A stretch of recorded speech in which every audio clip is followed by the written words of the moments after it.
I am the Elder daughter of Kuldeep Singh Sengar. हम 2 बहनें हैं। मैं बस इतना ही कहना चाहती हूँ कि अगर एक भी प्रूफ है कि मेरे पिता ने उनकी तरफ जो ये एलेज कर रही है आंख उठा के भी देखा है, तो आप मेरे पिता को फांसी चढ़ा दीजिए।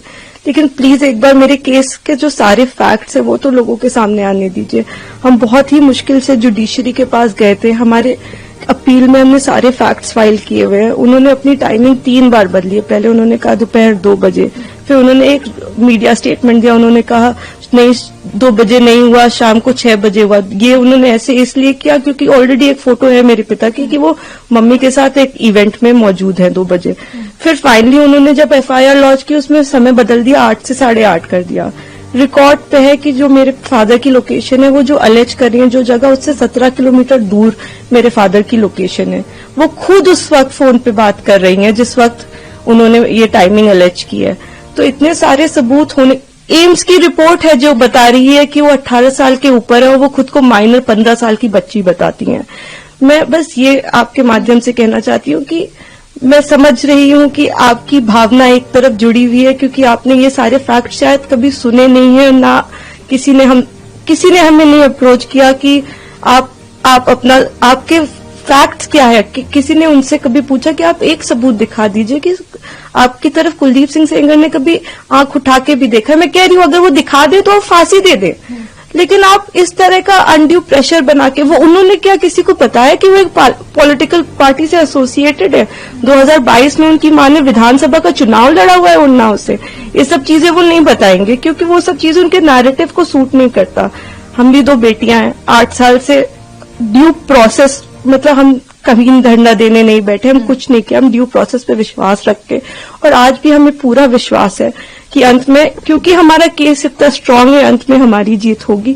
लेकिन 8 साल हो गए। मैं आपसे हाथ जोड़ के विनती करती हूँ कि प्लीज एक बार मेरिट्स पे हमारा केस सुन लिया जाए। हम कोई दरिंदे नहीं है, हम भी नॉर्मल परिवार हैं, और वो हमें कुछ भी पावरफुल बोल ले या कुछ भी कह ले, असल बात तो यही है ना कि 8 साल से इतने सबूत होने के बावजूद वो जेल में बंद है क्योंकि एक बार आपने ऐसा झूठा इल्जाम उन पे लगा दिया। इस केस में इन्होंने स्टेटमेंट्स तो अपने बहुत सारे बदले ही हैं, जो कि आप अगर मुझसे कहेंगे तो मैं आपको डिटेल में प्रोवाइड कर दूंगी। इन्होंने समय 3 बार बदला है। पहले इन्होंने कहा कि दोपहर को 2 बजे कुलदीप सिंह सेंगर ने मेरे साथ रेप किया। उसके बाद इन्होंने कहा नहीं दोपहर के 2 नहीं बज रहे थे, शाम के 6 बज रहे थे। फिर इन्होंने चेंज किया, कहा नहीं ये नहीं हो रहा था, शाम के 8:30 बज रहे थे। जब सीबीआई ने मेरे फादर की लोकेशन निकाली तो उनकी लोकेशन 17 किलोमीटर दूर उनके उन्नाव ऑफिस की पाई गई। सीबीआई ने दूसरे केस में सीबीआई ने जानबूझ के हमें चार्जशीट किया, और उसके बाद जब दूसरे केस में चार्जशीट लगाई तो हमें पता लगा कि हमने जब वो सीडीआर से के तो हमें पता लगा कि ये तो उस वक्त पे फोन पे बात कर रही थी। तो सीबीआई ने भी जानबूझ के, आई डोंट नो किस प्रेशर में आके सारे इंस्टीट्यूशंस, लेकिन सीबीआई ने प्रेशर में आके हम पे इनके कहने पे चार्जशीट लगाई। मैं देखिए किसी पे इल्जाम नहीं लगा रही, मैं बस ये कह रही हूं कि अभी भी ये सारे तथ्य हमारी अपील में मौजूद है। हमारे पास इनका एक रिकॉर्ड है। एक बार हमारी बात प्लीज सुन ली जाए, क्योंकि हम भी बेटियां हैं, 8 साल से इधर उधर भटक रहे हैं। उनके साथ देने के लिए तो बहुत लोग हैं। हम अकेले ही कोर्ट जाते हैं। अगर वो हमें गाली देते हुए भी हमारे बगल से निकल जाती हैं तो उनके पास सिक्योरिटी है, हमारे पास मैडम सिक्योरिटी नहीं है। वो गाली भी देती है तो भी सब कहते हैं कि तुम्हें अपने पापा को निकालना है ना बेटा, तो सीधे देखती रहो, गाली खाती रहो, लेकिन तुम्हें जवाब नहीं देना है। हमने आज तक किसी को जवाब नहीं दिया, यही सोचते हुए, क्योंकि हम प्रोसेस में कि हम हर चीज सही ढंग से करेंगे, हम किसी ऐसे वैसे लोगों के पास नहीं जाएंगे, तो कहीं ना कहीं इतने सबूत है इसमें कि हमें जीत मिलेगी। तो हम उसी का इंतजार कर रहे हैं। हमारी बस हाथ जोड़ के यही कि हम बिल्कुल विश्वास करते हैं, हम सारी संस्थाओं पे विश्वास करते हैं, लेकिन मैं बस इतना प्रे करना चाहती हूँ कि किसी के प्रेशर में आके कोई काम ना हो। आप सबूत देख के काम करिए। अगर सबूतों में हमारे जरा सा भी आपको गड़बड़ लगे तब आप ये काम करिए, लेकिन नहीं है। उनसे कहीं ना वो एक चीज सबूत दिखाए। वो बोलते हैं कि ट्रक वाला जो एक्सीडेंट बताते, कितनी मिस इन्फॉर्मेशन है कि 11 बार कि हो सकता है IIT दिल्ली, सीबीआई, NHRC सारी की एक्सपर्ट टीम बनाई गई थी। इसमें सबने पाया कि वो नेचुरल एक्सीडेंट था। मेरे फादर उस केस से डिस्चार्ज हो चुके हैं, लेकिन आप देखिए आपको कोई मीडिया चैनल नहीं बताएगा कि मेरे पिता उस केस से डिस्चार्ज हो गए थे, जिसमें वो कह रही हैं कि लोगों को मरवाया। आज भी आपने यही नैरेटिव बना रखा है कि लोगों को मरवाया। मतलब इतना झूठ, इतना मिस इन्फॉर्मेशन है वहां पे कि मैं बस रिक्वेस्ट करना चाहूंगी, प्लीज किसी तरह का मिस इन्फॉर्मेशन मत फैलाएं। आपके जैसे भी सवाल हो आप मुझसे पूछ लें। आप फादर की डेथ की बात करते हैं, मेरे पिता उस वक्त टाउन में ही नहीं थे, he was not even present in Unnao. ये भी एलिगेशंस लगाए गए हैं। जी जी जी, मैं इसीलिए मैं ट्विटर पे रोज मुझे रेपिस्ट की बेटी और जाने क्या क्या कहा जा रहा है, तो मैं जानती हूँ अगर हम अपने फैक्ट्स भी ट्वीट करते हैं या हम फैक्ट्स भी बताने की कोशिश करते हैं तो हमें बहुत अलग अलग नामों से बुलाया जाता है। हम जवाब भी नहीं दे सकते क्योंकि सारी हमें पता है कि सारी संवेदनाएं वो सब एक तरफ जुड़ी हुई है। हम तो बेटियां है ही नहीं, लेकिन ठीक है हम सब झेल रहे हैं। लेकिन जो आप वही मैं कह रही हूँ ना कि तथ्यों पे कोई बात करे। आप कह रहे हैं विटनेस, किस विटनेस को मरवा दिया? अगर एक रिपोर्ट है कि वो नेचुरल एक्सीडेंट था तो हमने कैसे वो कराया? आप बताइए ना। आईआईटी दिल्ली तो झूठ नहीं बोले, एक्सपर्ट टीम्स बनाई गई, इतना प्रेशर बनाया गया। मेरे घर में रोज रेड मारते थे, रोज मेरी माँ को परेशान करते थे, मुझको परेशान करते थे, क्योंकि उस वक्त भी इसी तरह मीडिया में प्रेशर बनाया गया था। तो मैं बस इतना ही, मैं सच में it's my humble request to all of you, आप पहले केस जान लीजिए, आपके जो भी सवाल हो आप कर लीजिए।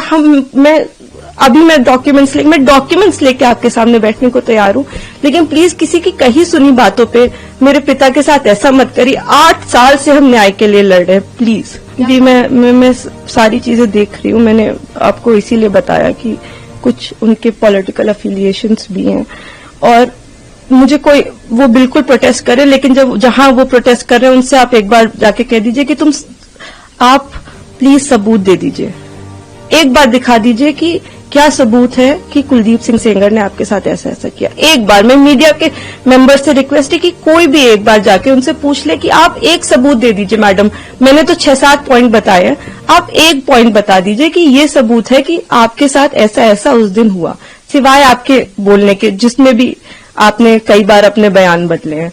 आपने मेरे पिता पे आपने एक केस फाइल किया, अन्य लोगों पे 2.5 महीने बाद आपने सोच समझ के, शायद ये आप में से कम लोगों को पता होगा, सन 2000 में इनके चाचा हिस्ट्री शीटर हैं, उन पे 17 मुकदमे हैं, 17, and these are not put by us. मैं जब पैदा हुई हूं उसके पहले से मुकदमे चल रहे हैं, तो इसके पहले कि लोग इसमें भी कुछ सोचे। 17 मुकदमे सन 2000 में वो मेरे चाचा पे अटेम्प्ट टू मर्डर का उनके ऊपर केस चला है, वो इस वक्त तिहाड़ में बंद है, जो इनके चाचा है। तो आज की इनकी दुश्मनी नहीं है हमसे, इनकी दुश्मनी उनसे पुरानी है। तो बहुत सारे कारण हैं। अगर आप कोई भी मुझसे सवाल पूछना चाहते हैं तो आप मुझसे डिटेल पूछे, मैं सारी सवालों का आपका जवाब। मैं बस चाहती हूँ कि आप फैक्ट्स पे बात करें।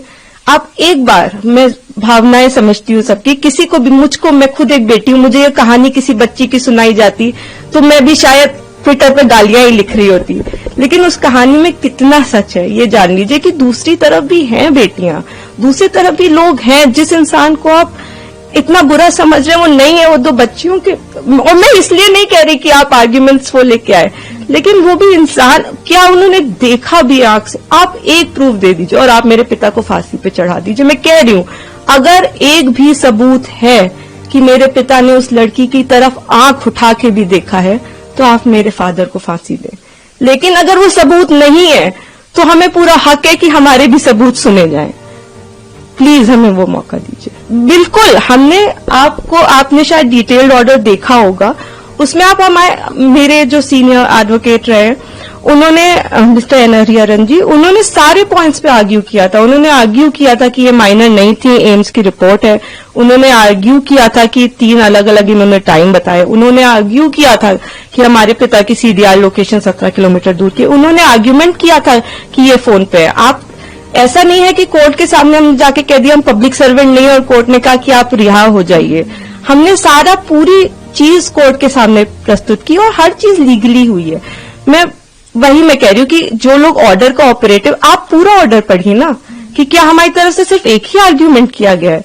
हमने पूरी चीज, हमने 5 पॉइंट अपने कोर्ट के सामने रखे हैं। देखिए, ये तो आप लोग बेहतर समझते हैं कि वेकेशंस में, और आपने मुझे ऑलरेडी बताया ही, लेकिन हमें जुडिशरी पे पूरा विश्वास है। हम 8 साल से इसी विश्वास पे जिंदा हैं, क्योंकि हमें जुडिशरी पे विश्वास है, हमें इस प्रोसेस पे विश्वास है कि एक ना एक दिन इतने अच्छे सबूत हैं, और जब तक मैं जिंदा हूं तब तक तो वो कागज कोई नहीं मिटा सकता, वो फैक्ट्स कोई नहीं मिटा सकता।